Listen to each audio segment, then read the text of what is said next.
Hello, welcome back. Welcome to panel B, Digital and Biological Networks. I'm Christian Delutz, and in this panel, we'll have Sarah Grant, Christina Ottmeyer, and Danya Vasilyev speaking. As I mentioned in the introduction, cybernetics has at least a 75-year tradition of using biological models for computer systems, going back to the Macy's conferences of the late 40s and 50s. While developing under the viral shadow, we were looking at the work of Sarah Grant, and we were fascinated in her approach as both a media artist and also as a network engineer to working with living media. We'll learn today more about Frasarum polycephalum, a slime mold with an ability for computing and memory.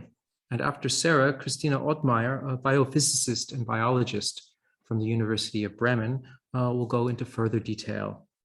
Finally, Danya Vasilyev, media artist, educator, and critical engineer, will take us through what a computer network is and how, especially through the internet, networks function, how they manipulate us, and how we can, through learning and more about them, empower ourselves.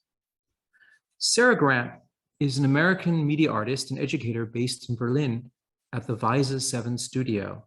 She holds a Bachelor of Arts in Fine Art from UC Davis and a Master's of Professional Studies in Media Arts from New York University's Interactive Telecommunications Program.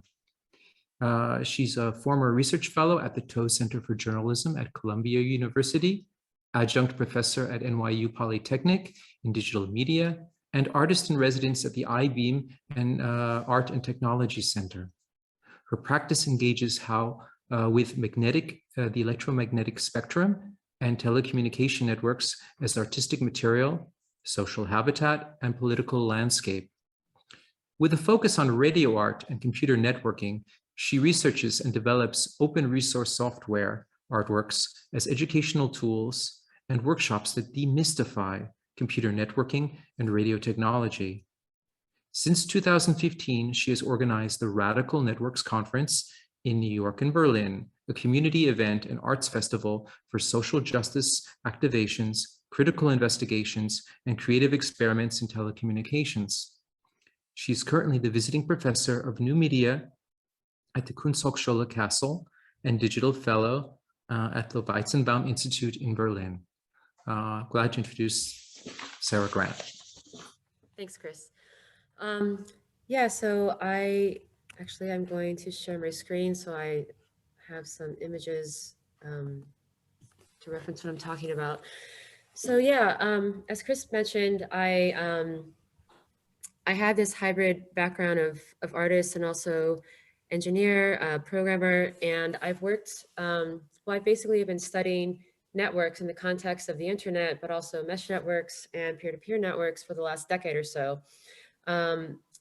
At the same time, I've also been working with the slime mold, which is a single cell creature that tends to explore its environment, and once it finds food, create these what looks like networks between the food nodes that it finds in its environment. So the fact that it sort of lived like this, lived as a network that was always transforming itself and adapting itself to its environment as a network, really fascinated me. And so for the exhibition, for the work that's been at Art Lab for the last 6 weeks, Frasarum Topologies, it was me finally bringing together these two practices into one piece. So Frasarum Topologies is a study of network topologies using the slime mold as the agent, or as the network itself. So just to explain quickly what a network topology is, it's basically a layout of how devices are connected to each other within a network. So there are 7 classic network topologies as shown here on this slide. Starting in with the bottom left, there's the line, which is kind of the simplest network possible, just with two nodes connected to each other. Above that is the bus. And then we have the distributed network where everything is evenly connected. Below that, the mesh network, which kind of resembles more how the internet is, although this is obviously greatly simplified, but more or less the internet is a decentralized network that's mesh-like, and that there's many different routes that information can take when it travels through the network. So that's one topology. Another one is the star network just to the right. And then above that is the ring. And the bottom right is the tree topology. And then the eighth topology here is just called hybrid. And really it could be any mix of any of these topologies.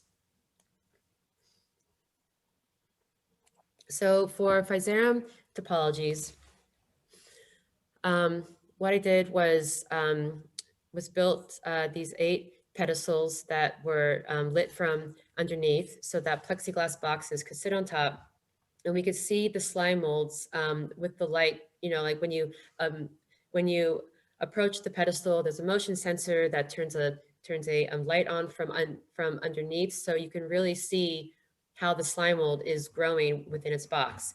And underneath each box is a transparency that has one of those 8 topologies printed on it.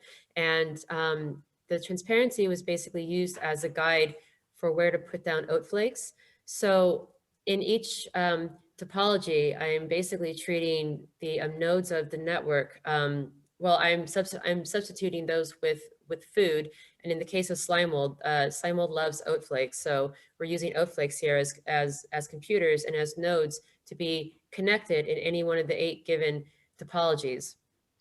So, so after setting each topology up this way, every week we released a fresh batch of slime mold into the dish and let it do its work, networking nodes that are laid out in one of these topologies. And I mean, it's really an experiment to see how the slime mold would connect nodes which were which were laid out ahead of time in a given topology.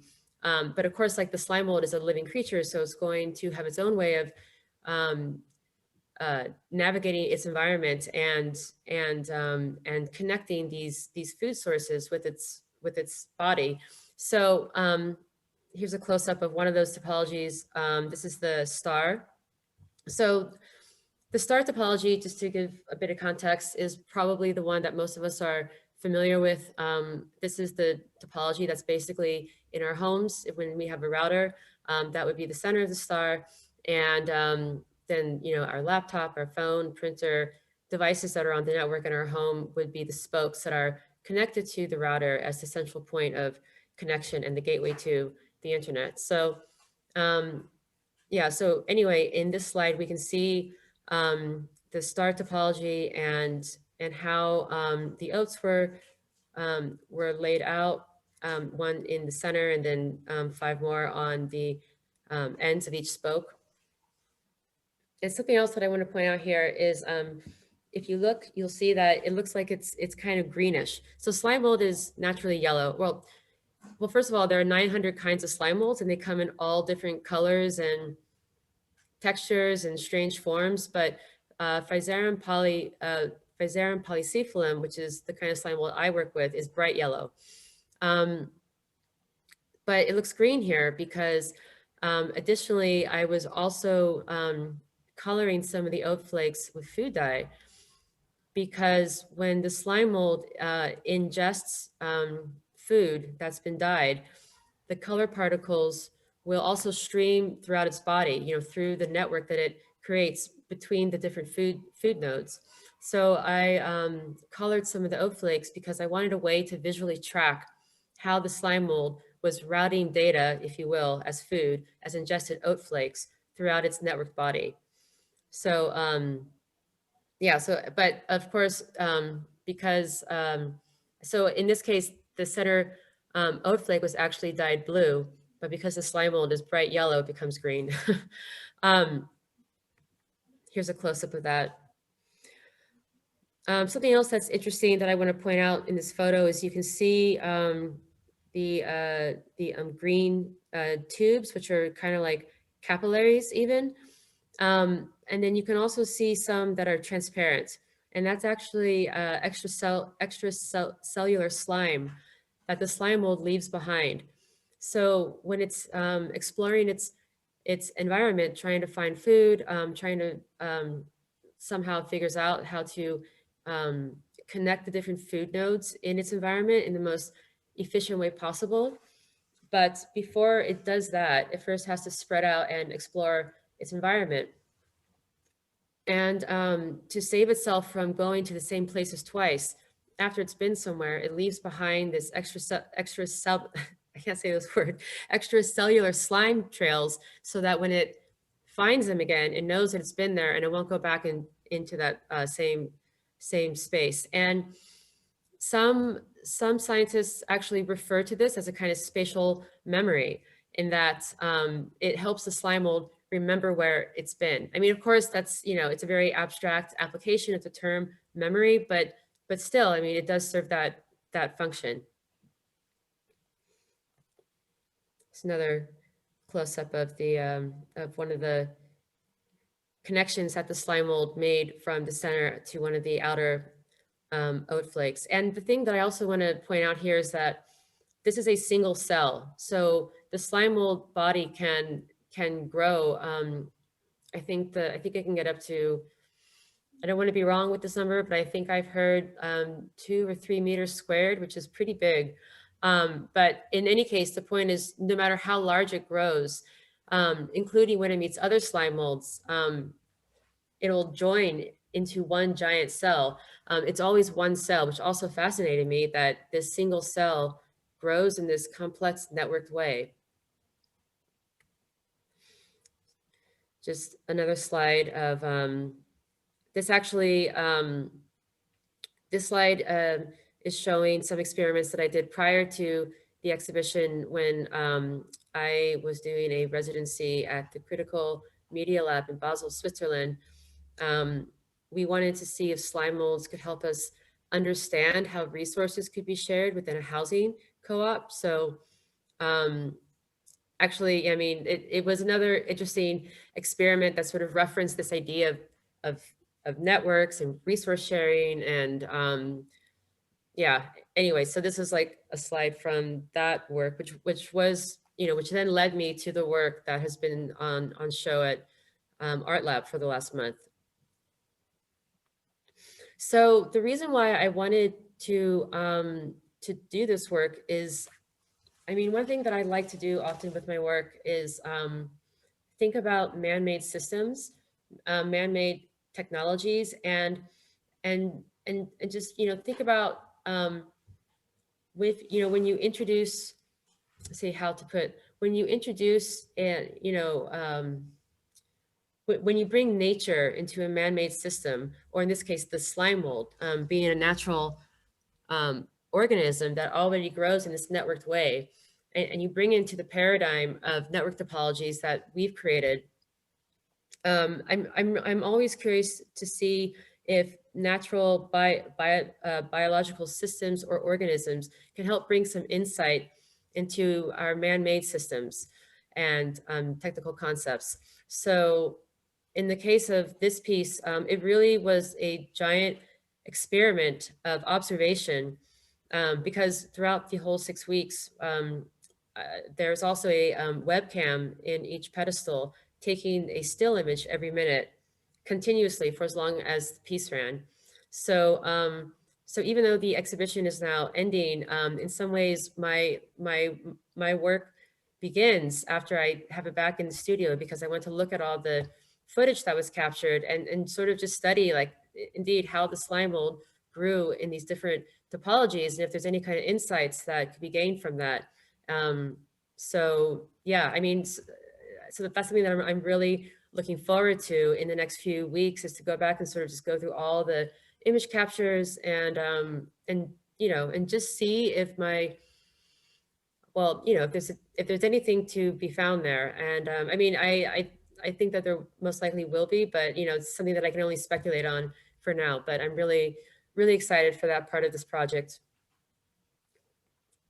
Yeah, this slide is just a close-up of Frasarum under a microscope, I think at 10 times zoom. And I put this in here because I just wanted you to be able to see here the blue dots and the red dots in the slide. Those are the, that's the food dye. So just to show, and I mean, this is a still that I actually took from a video that I took through my scope, through my microscope. And these colored dye bits are actually streaming throughout the body. So yeah, so it's just a really convenient way to kind of like tag, tag the information that's streaming through the slime molds network. So anyway, so that's pretty much what Frasarum Topologies is, and my motivation for beginning this investigation, and sort of what I want to see. Yeah, I mean, and what I will do with it next, which is, like I said, studying the footage that was captured and seeing if there are any insights or surprises that come out of that. Thank you.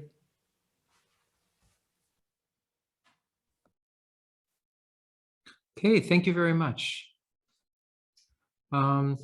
Great. We'll learn actually right now quite a lot more about Frasarum polycephalum, and then come back later and talk about how the slime mold did doing on network topologies.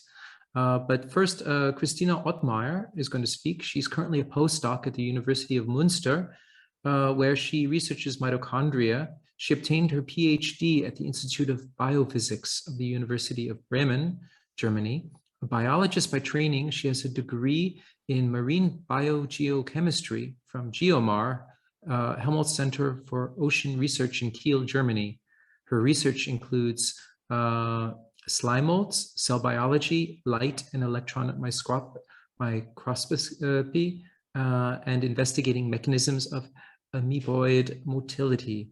She's been the author and co-author of numerous studies, papers, and editorials on the slime mold that Sarah used in her installation, Frasarum polycephalum, and today she will tell us more about this organism and its ability to process information and how this sort of cellular intelligence functions. Thank you very much. Thanks for the very nice introduction. And thanks, Sarah, for the really cool talk. I think you did already the introduction for Frasarum, so, so everybody should know by now what it is. Okay, I'm gonna share my screen as well.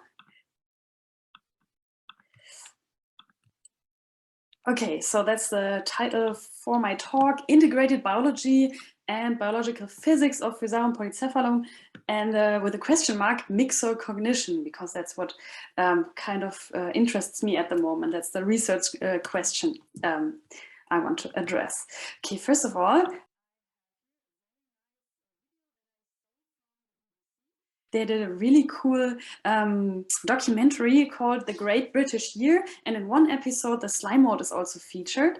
So while this is playing, again, I'm gonna repeat what Sarah said, what the slime mold is. So mold is kind of not a very nice word for it. It's actually a giant amoeba. It can get to really huge sizes of a few square meters, and it's neither a fungus nor a plant nor an animal. It has its own niche within the evolutionary tree or the evolutionary system, so to say.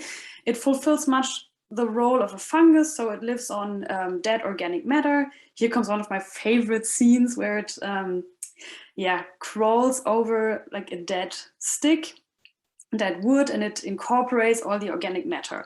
So that's what it does. And most biologists haven't really heard much about slime molds during our studies, because it's so, it does no harm to plants or to humans. It's not pathogenic. It's just doing its thing and living in the woods and living its best life. But, oh, wait. Frasarum is also capable of complex behavior, and that was first really came into the focus of science in the year 2000, or a bit earlier, around that time anyway. So they can make decisions, they can optimize their networks. Habituation was recently found out. That's like the one of the simplest forms of memory. Memory, which Sarah already mentioned, by laying slime trails on the ground, and they can also anticipate periodic events. So these things have been documented, as you can see here from the literature cited, that's been really well documented already. And all those things, when we would be talking about apes or dolphins or humans, those would fall squarely into the the psychology department, or the department that deals with cognition. And so the term that has come up recently is basal cognition. So these are cognitive features, an organism that can make decisions, that can retain some kind of memory, but that's really weird for an organism that doesn't have nerve cells. It's like one gigantic cell with cytoplasm streaming through the veins, lots of nuclei, but there's nothing specialized like a brain or something, some information processing system in any way. So the decision making is also very sophisticated. So the slime mold has a preferred food. Oat flakes come pretty close, but you can also mix the foods that they have different compositions of carbohydrates, proteins, and fats, and it will always choose the one that's best suited for its needs. But however, when you make an experiment where you have, so the slime mold likes the dark and it doesn't like the light, that's called negative phototaxis, so it would always try to move away from light when it has the opportunity. And if you take its favorite food source, but illuminate it with a bright light, then the slime mold will evaluate its risks and then go to the second best food source to avoid the light and drying out. So it can even look at different risks during its foraging process, and that's also pretty nice feature. I think this is the experiment that started it all off, and in the scientific community, put the people onto the trail, so to say, of the complex behavior and the basal cognition thing. The famous experiment was done in Japan, where they let the slime mold explore a whole labyrinth. And then they marked the entrance and the exit with oat flakes. And after a while, the slime mold had, in fact, found the shortest way through this maze. Even though there were other solutions, but they really connected those food sources via the best and most optimal road. Okay, so are slime molds then conscious or even intelligent? So we know that animals and plants seem to be sentient beings. There's a consensus about this, even written down in the European Union's Treaty of Lisbon in 2009. So they are capable of experiencing sensations. Of course, they can feel heat and cold, warmth, pain, whatever. And then also we have the declaration that animals seem to be conscious, as in having an inner life. So there's no check in this box, because first of all, we need to be clear about the terms and the words we're using. So what is consciousness even? So can we have a good definition even for humans? Or what is intelligence? What does all of this mean? One sentence from this Cambridge Declaration I copied out of there. It says that non-human animals possess neurological substrates which are complex enough to support conscious experiences. So anything with a brain that's approximately similar to ours, the complexity is high enough that we can say possibly these animals are capable of having conscious experiences. Or in a picture saying 1,000 words, is the slime mold also smart? Or what's the substrate possibly for its complex behavior or for intelligence?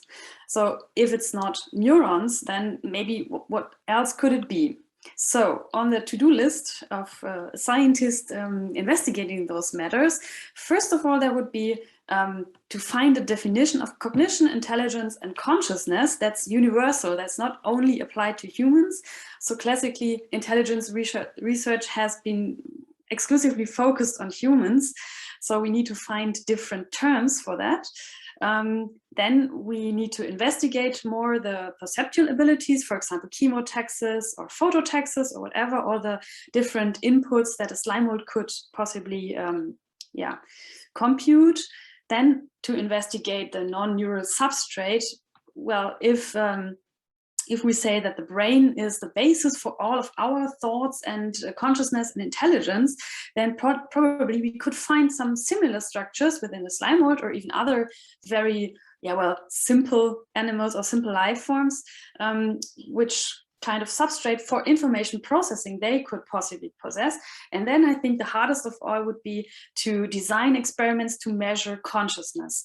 It's not even easy in humans or very straightforward, so we are still don't really have a very clear measure for that, so it must be much more difficult for non-neural animals. So then there's also this theory, the convergent evolution of cognition. So basically this is to test your German skills. This sentence here in the corner says that cognitive processes have developed independent of each other. So here on this corner we have all the neural animals, with the primates, of course, and including us, with the highest cognitive sophistication, but also, for example, we have the octopus here.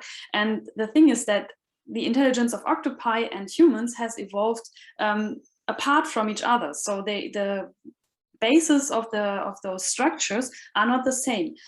Probably if you think about the evolution of flight, then you would notice that the ability to fly has evolved several times independent of each other. So we have flying insects, but we have also bats or even flying dinosaurs.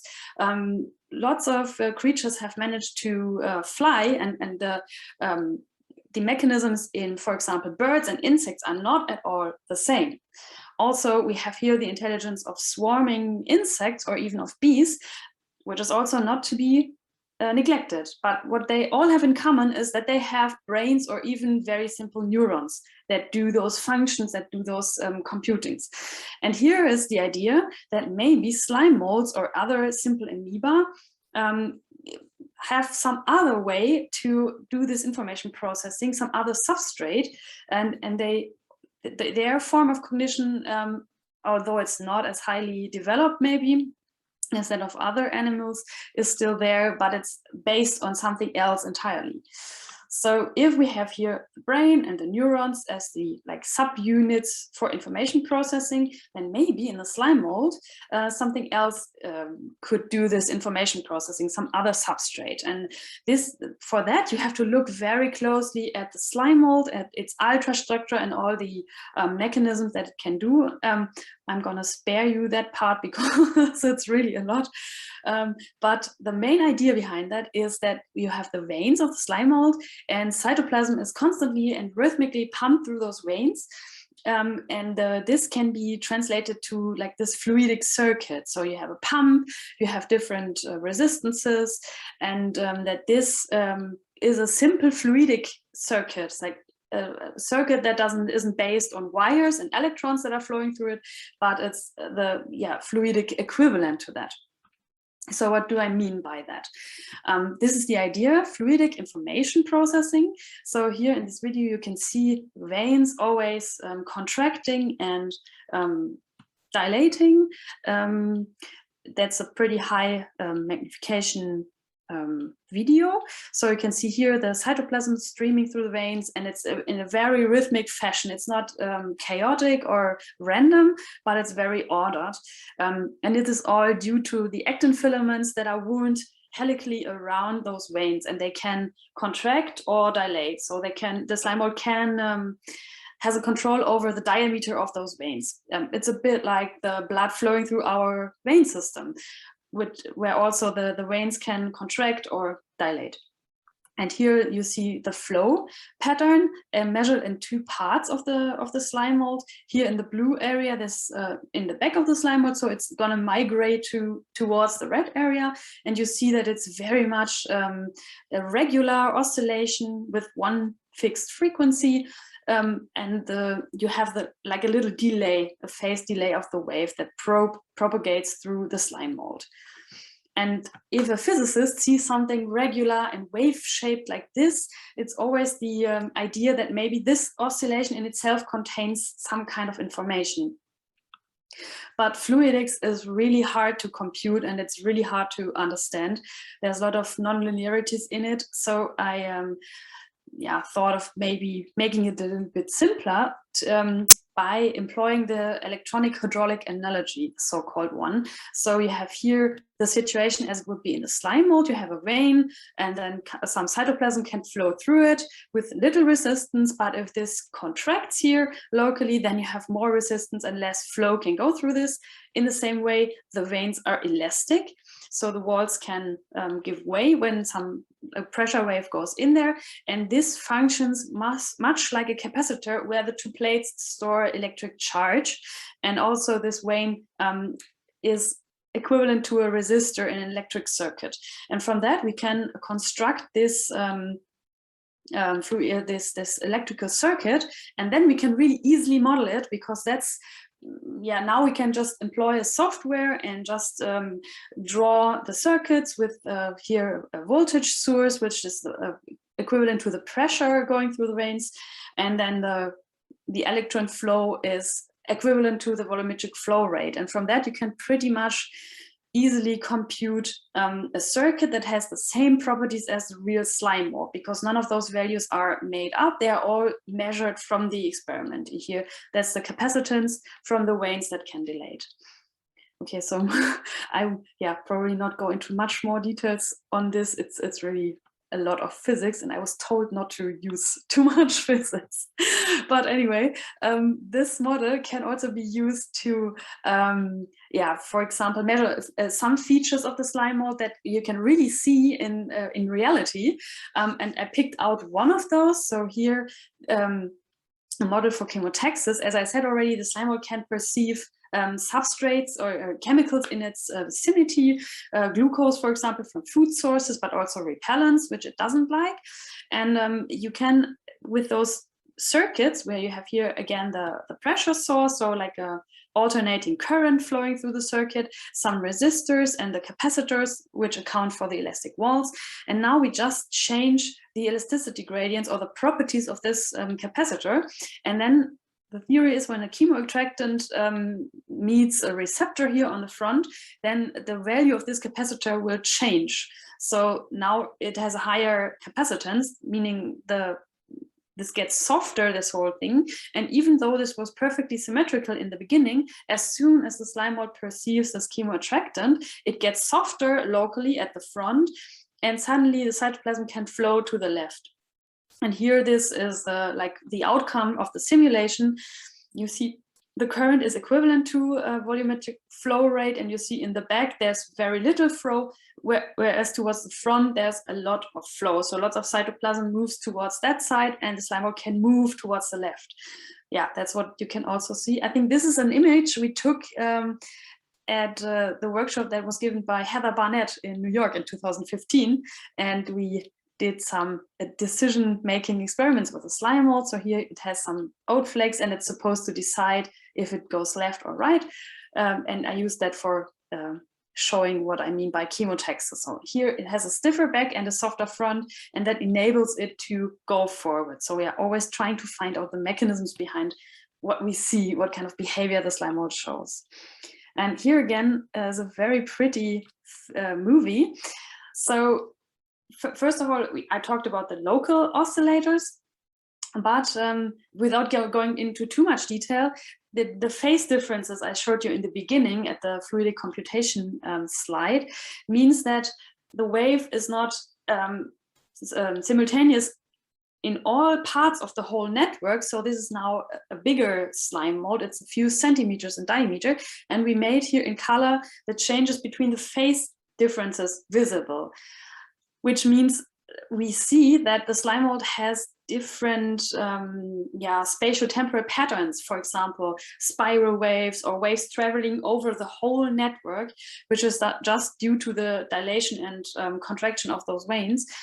And we see that, well, now this is now very, it's not proven in any way, but we just cannot fail to see some similarities. So are those waves possibly analog to neural oscillations in the brain? Because it's known that very specific oscillations pattern that travel over the whole surface of the brain, are related to learning and to memory, to awareness, to all other kinds of processes. And from just reading a person's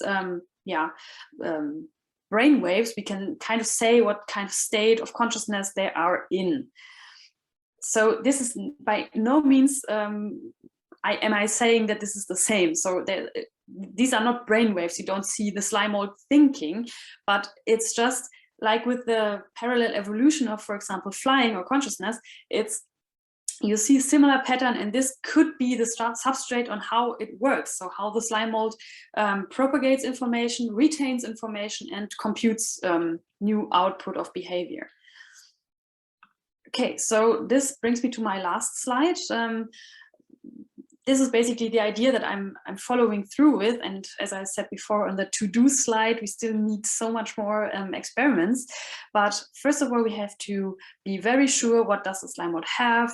How is the actin cytoskeleton modeled? How is it related to the fluid flow?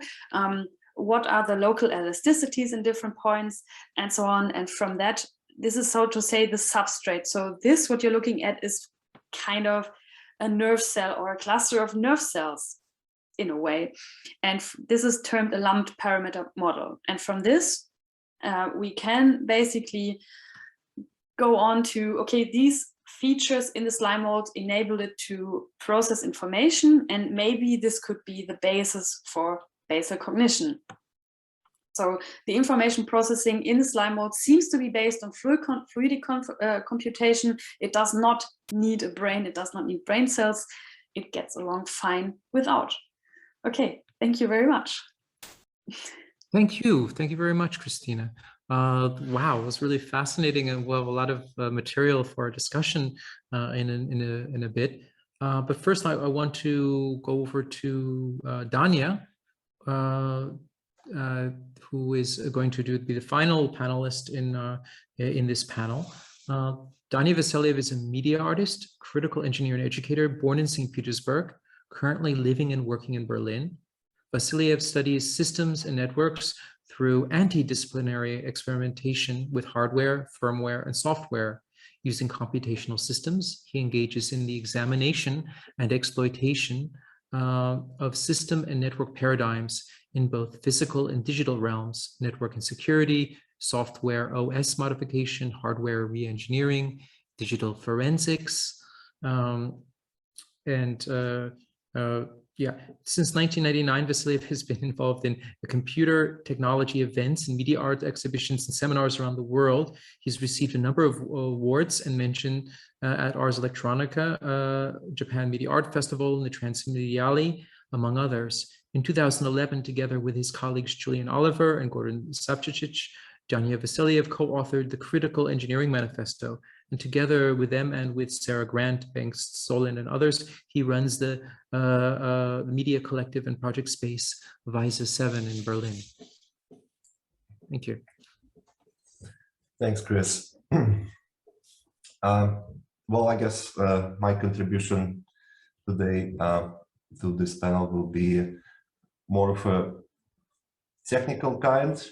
However, I myself, as an artist and a researcher, work with computer networks continuously, and by doing so, it happens so that I constantly ask or being asked and answer the question of what is a computer network. And I think in particular in relation to the context of the exhibition that took place at ArtLab Berlin and of this panel is how we model our networks and how those networks model us in return. Also referring to what we heard from Sarah and what we heard from Christina, is that the networks that we have developed, they in fact often modeled after our own behavior. And when we talk about computer network, we can trace sort of history of networking very well in computer network as well.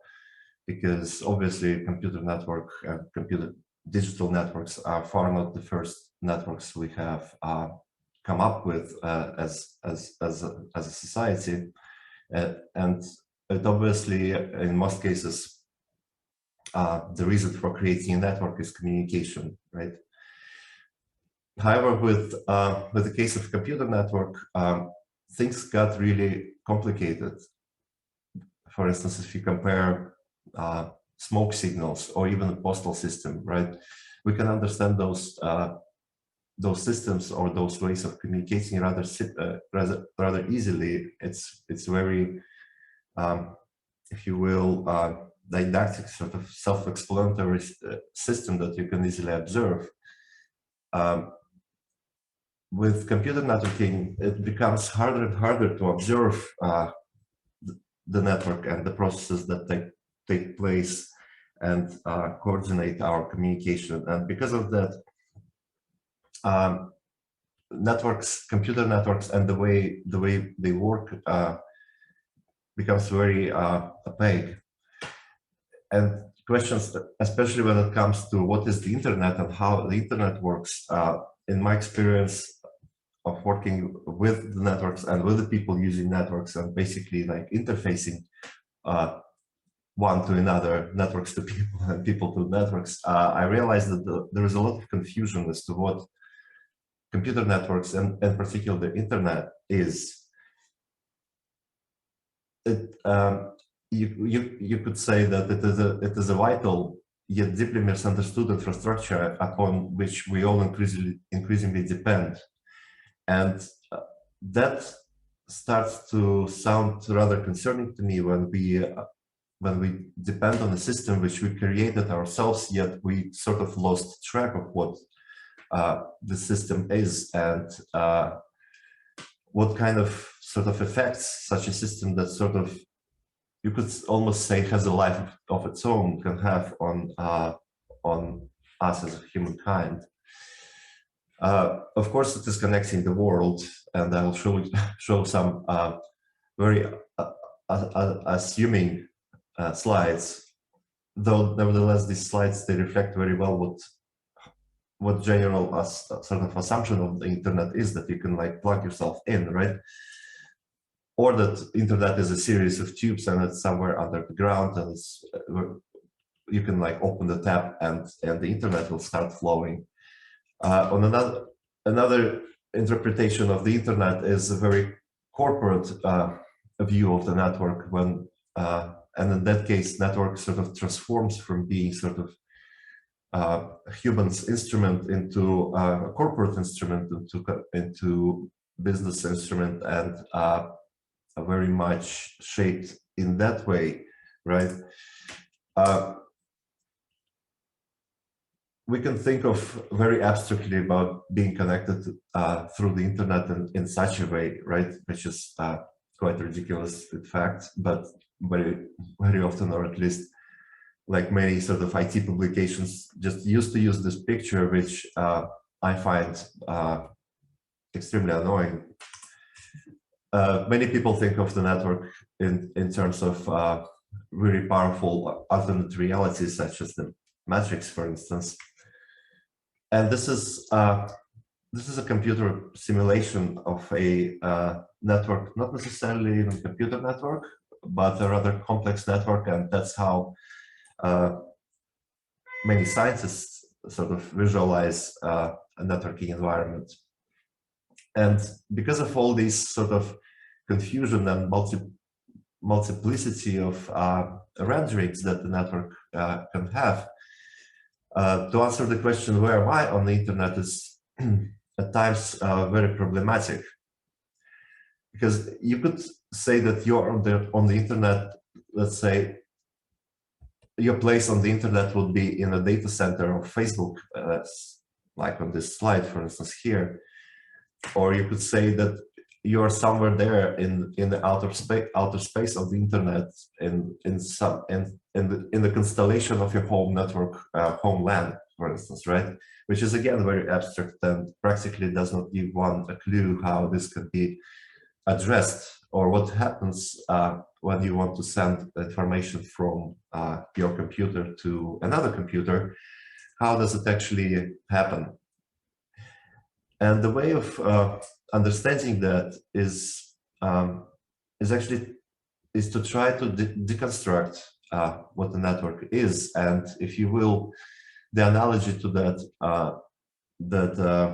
I thought of a long time ago is like when you're flying, right, in an airplane, and then it's the time of plane's descent, and as your plane goes through the clouds, you sort of start seeing infrastructure or the ground with all the objects on it. And for me, having to sort of zoom in or look into a computer network is very much like that experience of landing, and the further down you go, the more you start to see, and then at some point the very infrastructure, the very sort of things that make our world go, like the roads, right, electrical lines and so on and so forth, starts to become visible. In networking studies, or in computer network studies, there's a notion of layers, very similar to how our soil is layered, for instance, or how our sandwiches are put together.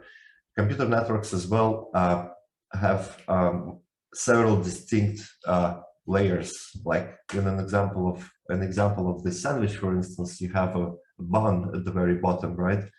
Then there is some butter that holds together the cucumbers, and then there is more stuff in the middle, and then there is another bun on top of it, which sort of like caps it all and holds it all together.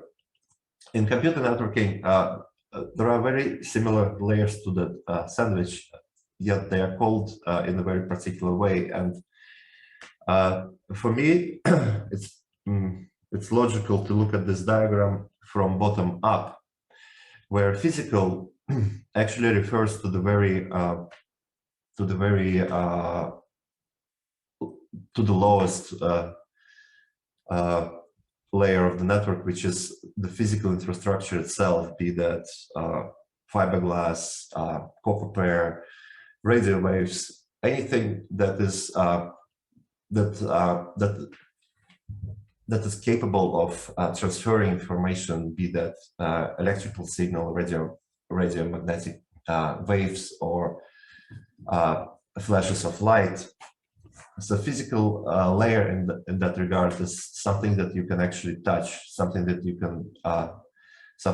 can see, something that is like a transport in that regard. This way of looking at computer networking is actually called OSI layers, and here you see very same diagram, but in reverse, where physical layer is number one, and after that is a link layer, which is an abstraction put onto a physical layer, if you will, that allows computers to locate each other in the physical network. And then on top of that, there is a network layer, or often called protocol layer, which implements very particular ways the computers would talk, right, using a protocol, and protocol being an agreed algorithm, agreed methodology of exchanging information. This is a picture of physical layer, pretty horrific one. This is another one, and what we see here is the actual metal of our networks, a metal that without protocols and standards and computer code, metal that would be idle. But what makes it go is the way of addressing computers. And this number, looking very obscure, in fact is an idea, if you will, idea of a networking interface. very sort of low-level ID, you could think of it as like your ID, a number of your own ID, number of your passport, for instance, right? Which is very abstract, and without being connected to a name is maybe sort of useless. Nevertheless, it uniquely identifies you and sort of distinguishes you from anyone else. What network layer adds in this regard, or protocol layer, it allows to associate this ID with a name. And the protocol layer as well, something that allows us to speak of different topologies or different ways members of a network can be arranged, which also defines properties of the network, be that resilience, or be that networks optimized for speed, or if that network is optimized for sending out broadcast messages versus peer-to-peer messages, or if it's a mesh network where which is a very horizontal network in terms of democratic sense, where all the nodes are equal, have same importance, or maybe even redundant and unimportant when network is structured in a mesh way or in a hybrid way that Sarah was mentioning. Actually, that network becomes quite more resilient to having lose its member, for instance, right? Because nodes can take over some of the roles of other nodes, for instance, such as routing of the packets to their neighbors. Looking at these topologies, we can also see how, in terms of computer network, how the influence would change on such networks. For instance, if we take star topology, where all nodes are arranged around a center, it's obviously very centralized topology, where should that network lose its center, the network will practically disappear, because there will be no more connections between the nodes, and per definition there will be no networking happening. On the other hand, a fully connected network, one could think that fully connected network is sort of the best possible network. However, it's not true, because it is a very oversaturated network. If you imagine like a group of people in the room, and everyone is trying to talk to everyone, there is a lot of information in the air, but it's very noisy and beyond redundant. It is it's simply dysfunctional, because it's oversaturated. And like, for instance, in computer networking terms, there is a term of collision, when information starts to collide to an extent that it's like a diminishing return, basically. At some point, you can't saturate network more than network is capable of. And then, of course, there are topologies such as a line topology or a bus topology, where we can already see the sort of the advantages and disadvantages of these particular arrangements of nodes. I really like this rendering, and I don't think it is even a rendering of a computer network. However, what is great about this one is that you can see a multiplicity of or like multitude of different topologies organized into a single network, and it can very easily be a network, a diagram of a portion of the internet, where you can see, for instance, in the center up, you can see a star topology, a very dense star topology that at its ends it turns more into a tree, and altogether becomes a hybrid topology. And then multiple star star networks interconnected into a bus-like arrangement, right? And that's for me, that is a fascinating thing about the internet, because as the name implies, it internetworks other networks, right? So there is no such thing as the internet per se. It's just it's a collection of networks, many of which are built and governed by their own sort of principles, or their topologies may be very different. The only thing that is required for a network to be part of the internet is having to implement internet protocol, and that is this protocol that in fact defines the internet, and not really the infrastructure of it. Here are some more pictures of infrastructure. And similarly, very similar to a postal network, the design of the internet was such that all information travels in packets very similar to post packages, where each of the packets has its sender, its destination, and some additional meta information, such as a post stamp, for instance, right? And it is also kind of, for me, makes the internet very sort of human network when we see things such as a packet switching principle employed in internet networking, because we haven't gone very far away from a traditional post system yet. We managed to create the largest infrastructure that humanity ever created, using this very simple principles, such as like addressing, traditional addressing. So yeah, just like parcels, our network packets have all familiar attributes. And that's how an address looks in a computer network.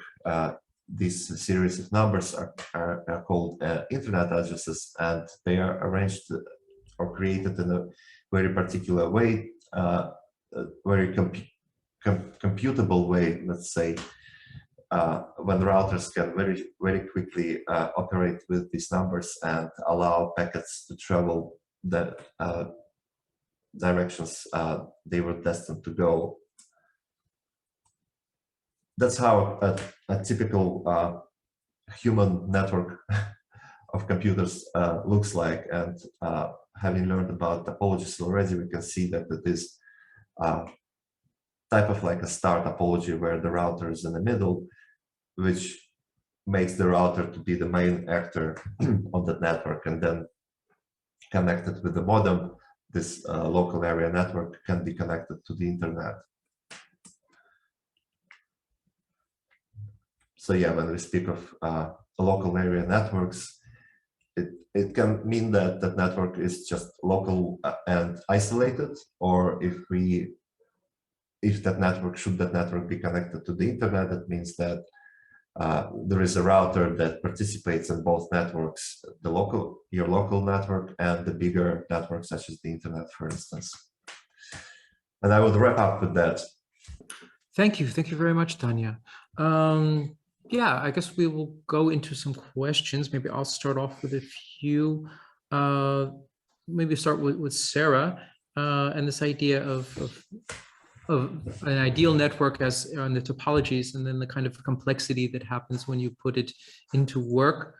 For instance, when you have it with the Frasarum, then there are outside attractors or resistors, some of which are even mysterious to us. Some become more obvious, like an oat flake that's infected with a pin mold or something. But I was also thinking those were really wonderful analogies with your workshop, the plant-to-plant protocols, where you create this glitch in the system by just having nature, wind, sun, the turning of the plant, breaking the network. So I was wondering, as you've been working with the Frasarum, how are you seeing these analogies between the biological network that's building up on top of your abstract topology, and the actual also problems that networks have when digital or technological networks when they're put into use. Yeah, I mean, one thing that I think I like with plant-to-plant, as you mentioned, or with the Frasarum networks, the other thing that I like about bringing something like a computer network in contact with a natural system or an organism like slime mold, or like the natural system, like as you mentioned with the plants, you know, when we have sensors attached to plants and they're communicating with each other in this network, and then that communication breaks, that link breaks because of the wind, or they're turning towards the sun. You know, the computer networks are probably not one of the first things people think about when they think about art and artistic medium or material, and because they're really utilitarian, you know, and they're there to like serve a purpose and a function. But the thing is, I like to play with that a bit and see how these natural systems, or like a slime mold, will just completely break those systems and just do their own thing and find their own ways around these systems. Or indeed, like, instead of focusing on creating networks that are meant to do a defined, resilient job, it is indulging in how, you know, thinking more about networks in terms of things that are fragile, that can be broken, how disconnections happen, how, you know, by focusing, like normally we focus so much on how to keep a network up and running and connected and working as we expect it to, but this is what I mean when I'm saying that you know, I'm looking for insights.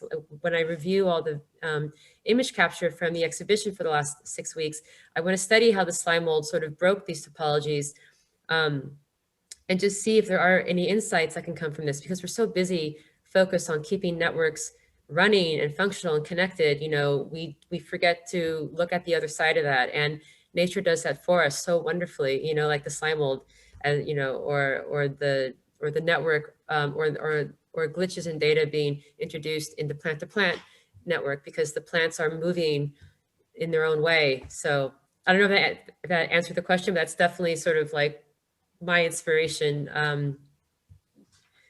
yeah, for bringing, you know, for bringing together these man-made systems with a natural system. Thank you. That's exactly what I was interested in, this idea of the kind of ideal that we start off with, an abstract ideal, and then it kind of hits reality, and then new things start to it, and also the complexity, because I think when we make models, we simplify, and then sometimes we forget that complexity that's involved in, which is really fascinating.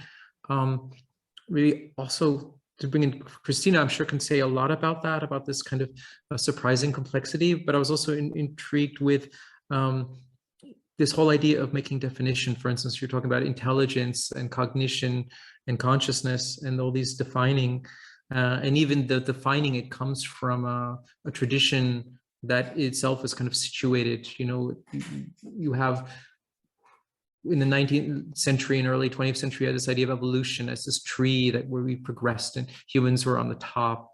And we've kind of progressed to the point where we said, oh yeah, of course we think that, because we're thinking about evolution about being about us. But if we remove ourselves from being the center, then suddenly it becomes this network in itself, and the newer ideas of what an evolutionary, I don't know, mesh is instead of tree. And I was also intrigued also this idea of having to make new definitions or challenge previous definitions, and how interdisciplinary or transdisciplinary research into this one organism is also affecting that. For Christina. Okay, sorry.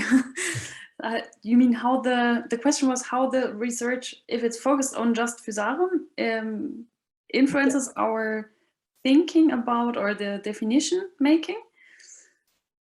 How the different disciplines that go in, or you have so many different disciplines in biology and computer science and biophysics studying this organism, and in the same process in your talk, you talked about how the difficulty of defining cognition, intelligence, consciousness, and how this maybe changes through concentrating on one organism from multiple viewpoints? Yeah, well, so first of all, to go into the different disciplines, I mean, I worked a lot in the biophysics department where my boss was a physicist and I was a biologist. And even for very normal and not very complicated things, we had sometimes the same words, but we meant different things. So that's like, for example, emergence. Emergence is a big topic in physics, and also there are lots of theories about like how consciousness comes about if you discard like anything supernatural and you say, okay, the brain does all that. That's like what our consciousness comes from. Then it can all be reduced down to neurons and the connections they form. And so the theory is that if you have a system that's complex enough, suddenly it will show some properties that were not present in the very basal, in the very tiny subunits of that system. But then, of course, you can, like in physics, you have a lot of very complex systems. You have the whole, like ecosystems. They are very complex. Does that mean that they are conscious as well? So this sometimes does not really lead you anywhere. That's not really going to the that's not helpful in elucidating what this is. But then, for example, I thought about what Sarah said with the external slime that's deposited on the substrate when the slime mold has explored an area. And there were lots of experiments done where, yeah, of course, when the slime mold encounters that slime, it contains some information for the slime mold. So it means it will not forage this area again because it has already depleted the nutrients there. And then I talked with a philosopher who said, well, imagine a person who has totally lost their memory. They cannot remember anything, but they have a notebook. And for example, they try to get around New York City and they write down everything. So my dentist is, if I go like along this road and then turn left, and there's my dentist and that's his name. So then can you say that this notebook is his memory? Although it's not. It's of course just a notebook where you write things in, but it fulfills the same function. It's like a memory. I mean, in our brains, this information must be stored also somewhere. And just because it's a different substrate or a different thing, can you not say those things are the same or similar? So I really love talking to people from other disciplines, because they might have different insights and also different definitions, which we can incorporate into our work. And where we can say, okay, if we just find something that fulfills this function, or that has this function, then it's a clue where we can investigate further. It's interesting. It's interesting to add to that in the very early stages of the internet, one of the design criteria to its functionality was that the network does not contain information. Mm-hmm. That the network is a sole mean of exchanging information, and quite contrary to how people see the internet these days, it actually has zero information in its own as in its medium. Mm. So there are also, I find that there are similarities and also quite opposite moments between like biological networks and computer networks, because I think in biology it's more common for networks to fulfill several roles, containing information as well as exchanging, right? Yeah, with the slime mold, I would say, so it's not, so the network is in itself information. So when you look at the topology of a network, sometimes you have those growth front where it's extending, parts where it's retracting. That in itself kind of also shows you the history of the particular slime mold. No two networks are the same, so they all are individual. But also, of course, through those veins, there's constantly information being passed around through the network. So it has so many functions, and also it's not just about information, it's also about locomotion. So these oscillations and the cytoplasm flow is its way of getting around. So it has, there's so many layers and so many functions that it has simultaneously. So also memory can be stored in those veins when, for example, it forms connections, like Sarah in your experiments with the oat flakes. When it finds the connection between fructose, then this vein will be very thick, and a lot of traffic is going to go through that. So that in itself, that's how the slime mold knows or remembers, okay, this is like the environment in which I live, and I have this connection, and that's the strongest. So it's always lots of things on top of each other. Yeah, that reminded me very much of what Daniel was saying when he was talking about it being a plane coming in, and this idea of a macro and a micro level, I guess a bird's eye view and a worm's eye view, each having their own specificity. You know, and I think about the slime mold, and we have this view, for instance, the view that is caught by the camera of it moving over the 30 by 30 centimeter plate, and then the view in the microscope, where you're seeing, you can see the sometimes, you know, little objects which could be considered data moving up this, you know, in the cytoplasm stream, and so on. So it's an interesting, this is really interesting parallel with this organism, you know, as a kind of ultimate networker that is existed for a billion or more years. So. Yeah, so I've in the beginning, I've always talked about how simple this is, but I mean, what's simple? So it works. It's perfectly successful in its environment. It's thriving. Why would it be something more? So what does it need a brain for if it does all the computing with its network? And how many other things will we find? So we are gonna, or that's the plan for the future, that we want to expand our experiments away from Frasarum, as you said. So maybe it's also giving us a bias to study humans and slime molds, and maybe there's some gradient in between. For example, C. elegans, which is a not very complicated worm. It has a very limited number of cells, I think 2,000 or 3,000 cells, and the fate of those cells is very well known. And Hydra, which is a freshwater polyp.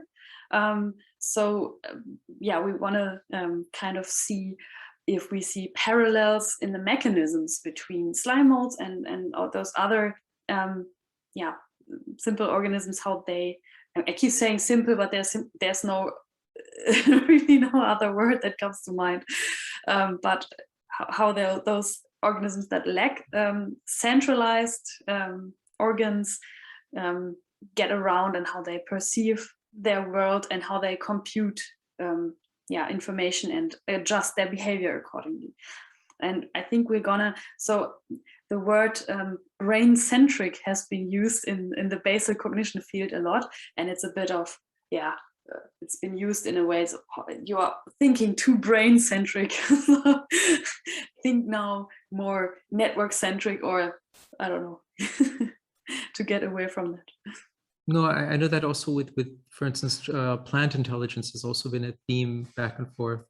You know, and then this prefix neuro has been very controversial in that. But it's also really fascinating to see with this one-celled organism, how its ability to deal with its with complexities in its environment. I don't know, Sarah, having worked with it, maybe you have some questions for Christina. Oh, do I have questions for Christina? I wasn't prepared for that right now, but actually just when you asked me that as well, I was seeing the question from Regina in the chat. So I was actually thinking about this, not to dodge your question, but I must admit, I was, my head is more where this question is that Regina put in the chat. So should we perhaps address this one? Sure, that's fine. This is she thanks everyone for 3 great insights. What do you think? What do you all think technological networks can learn from biological networks?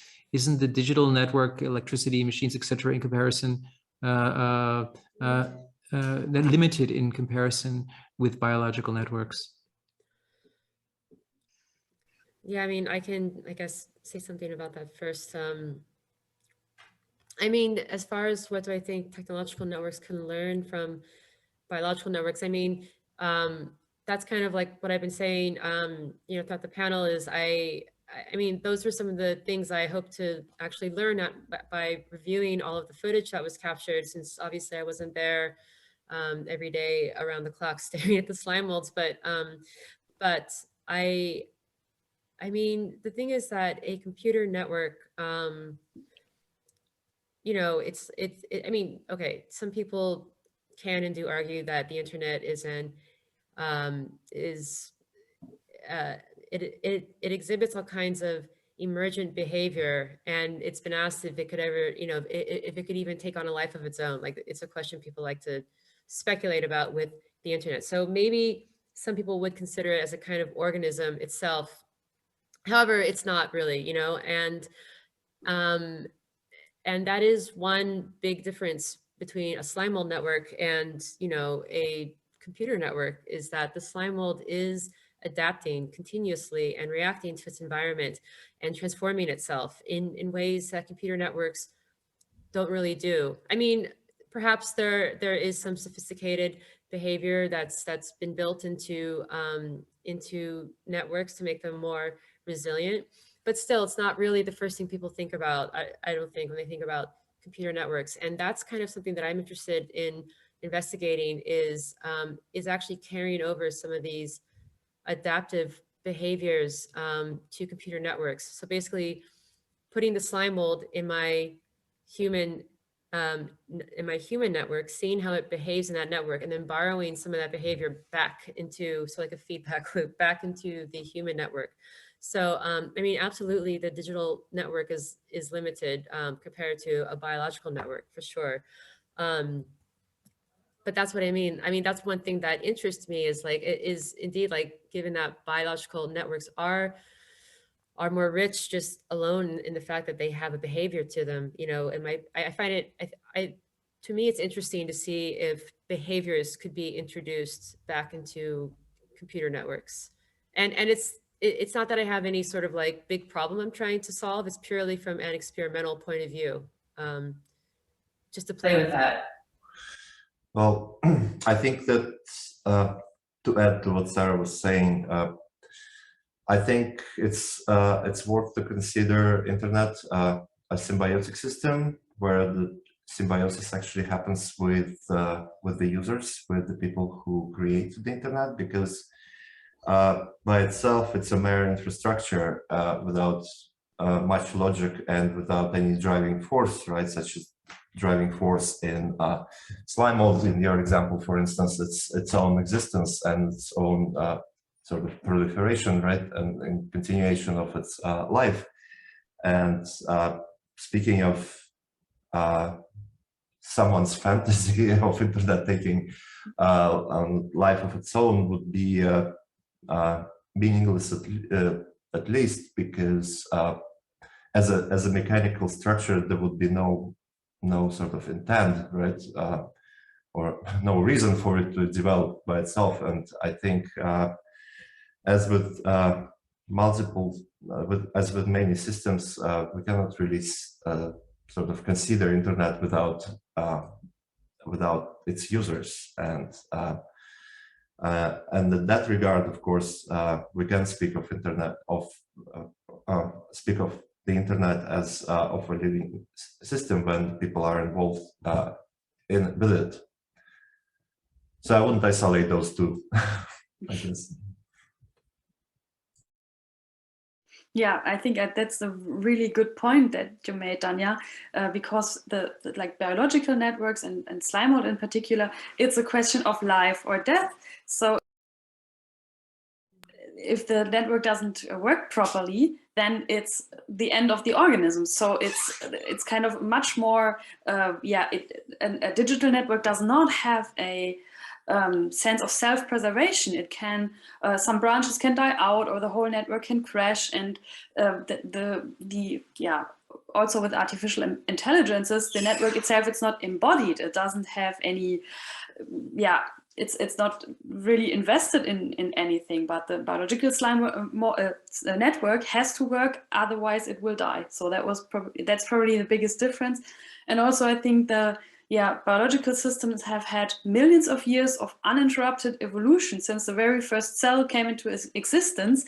There were so many trials and errors and extinction events and whatever. So there's like, you're looking at a tiny flicker of time in which the internet has existed and millions of years in which biological systems have existed. So I would be kind of sad if the digital systems were better than the biological ones. There's also a YouTube question for an inspiring panel.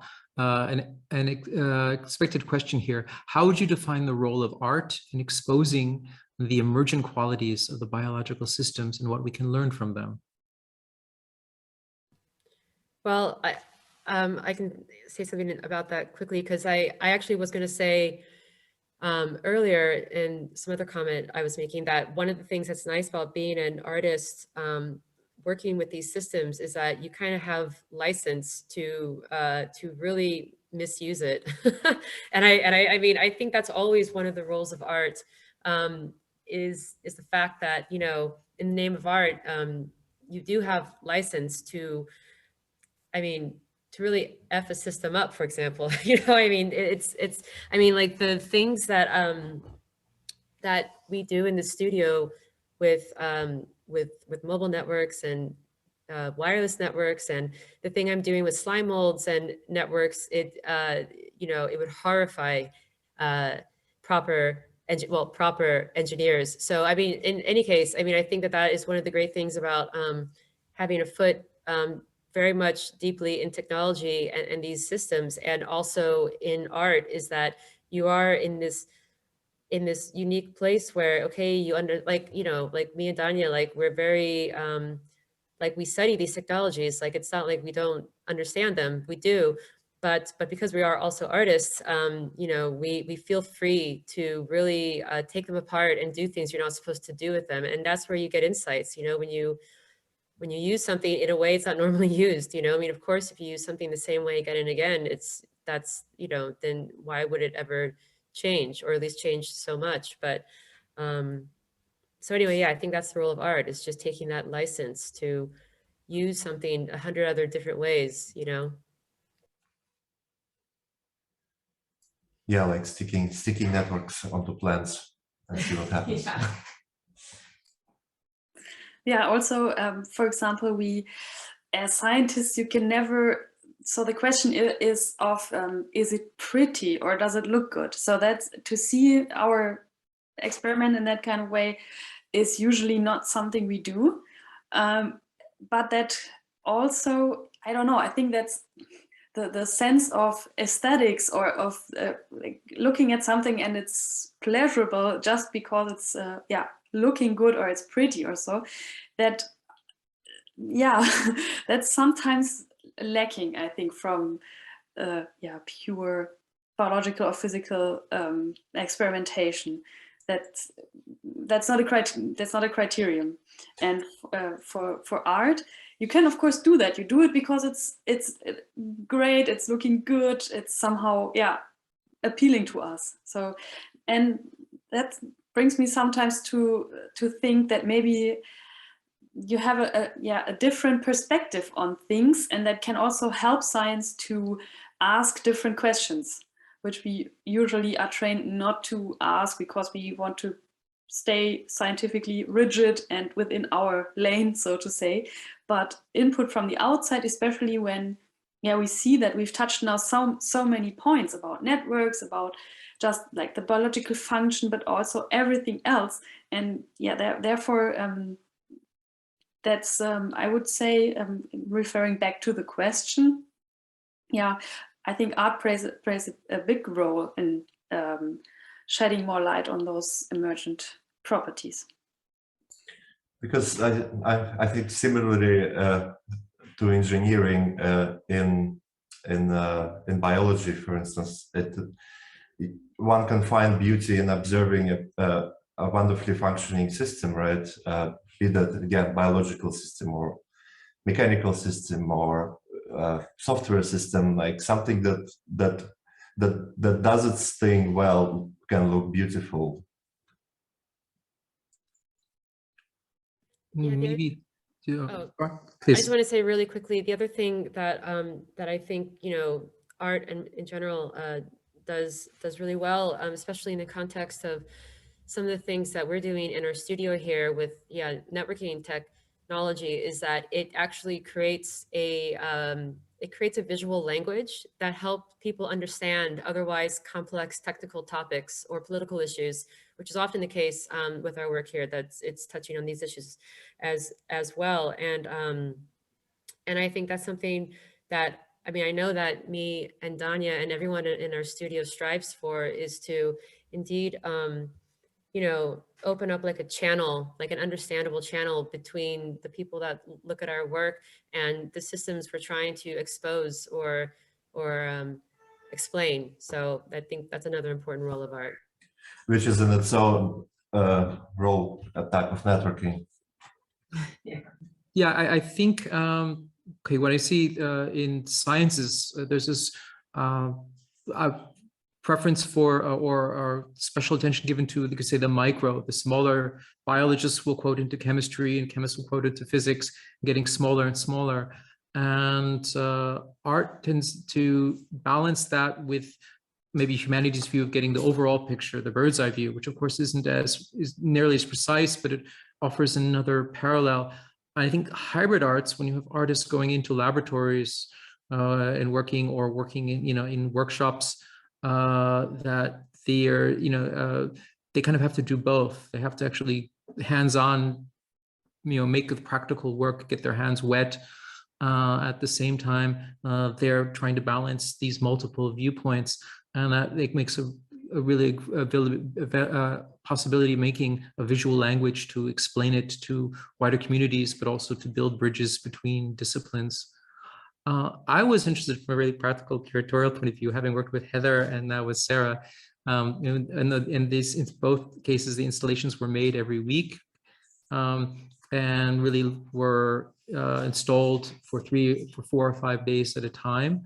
And so there's a black hat in the picture, and that's that fact that whoever decided to make oat as the food didn't take into account that the oat often contains another organism, which ends up being a kind of, you could say, enemy of the slime mold. So I can see where it's growing, and sometimes I see it'll start avoiding several oat flakes, and pretty soon those oat flakes will start to sprout a little white pin mold. Maybe you can tell us a little bit about that, and what's the reaction? Why is immediately the slime mold pulling back? Maybe Christina, I don't. Okay. Oh, that's actually really a cool thing to think about. So in the beginning, I showed in my talk this video of the slime mold in the wild, right? Crawling through the undergrowth, and of course it's full of other microorganisms. There's also all sorts of fungi and mold and stuff, and actually the slime molds in the wild have the ability to digest that and to eat that. So actually it's the prey of the slime mold. But we find that the slime molds we have in the lab, so that's probably, I don't know where you got your slime molds from, Sarah, but we have the same problem sometimes. When it's been cultivated for a long time in the lab, it kind of lost the ability to just eat this other mold. On the contrary, sometimes we sometimes send out samples to students or pupils who do projects in their schools, and they very often the culture dies because it just gets totally moldy. It's like leaving a piece of bread out on the counter for 2 days, and the mold totally destroys the slime mold, or kills it in a way. And we were really wondering why that is, because I also wondered this. Yeah, the slime mold should be able to just deal with it. So I've seen them in this documentation, and also from other researchers who just took like a log into their houses to make like time series time-lapse images, and you see them then like take down mushrooms where they just eat the base and then the thing topples over and you add some sound effects and it looks really cool. So I'm wondering, why does it get killed by a simple mold? What's the deal? So and I've read papers from the 1920s and 1930s where they grew Frasarum even on a bacteria base. So instead of the agar we're using today, they used just a petri dish filled with bacteria, and the slime mold was able to just eat them up and grow from that. So I have no idea what happened there. Yeah, sorry, I was going to say, yeah, I've also always wondered this. I mean, so I get all my slime mold from a lab here called Carolina Science here in Berlin. And that's, I mean, I've actually, sadly, I've never found a slime mold in the wild. And I always would like to, but in any case, I do think about that, because whenever I mean, I've been working with slime mold now for almost 10 years, and after a few days, inevitably it's overtaken by mold. And I'm always like, how do these things, but they're in forests where it's like, it's full of organisms. So you know what, now that we're talking about it, I feel like next time I go to Carolina Science Lab, because I always go there in person and they like completely know me by now because I go there so often. I want to ask them and see if they know or if they have any ideas, because it's weird.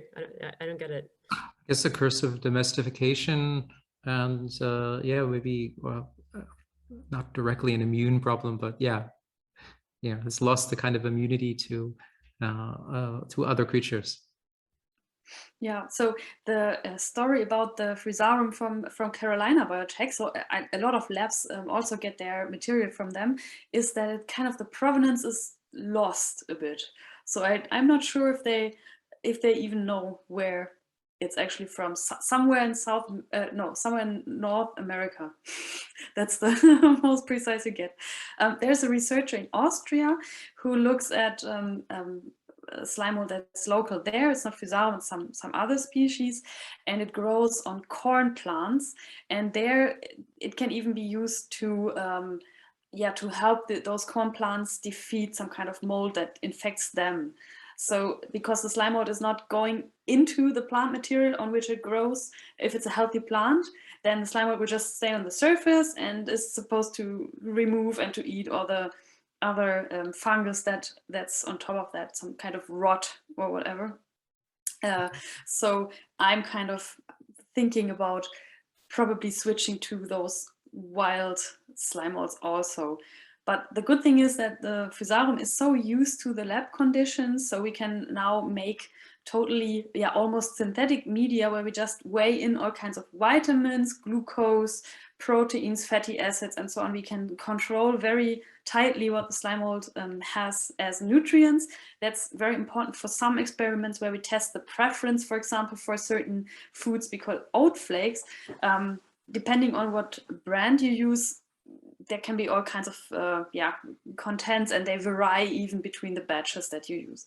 But that's nobody has ever researched that. That's like the big question: what's with the mold? So why is the slime mold unable to have a defense against that? Okay. I guess that's maybe a question that art working with Frasarum can put forward into science. I want to thank all three of you for wonderful discussion and 3 wonderful presentations. Thank you. Yeah, thanks very much. Yeah. Thank you for having us. Thank you. Okay, we're going to take a lunch break, about 55 minutes, and we'll be back at 3:30 p.m.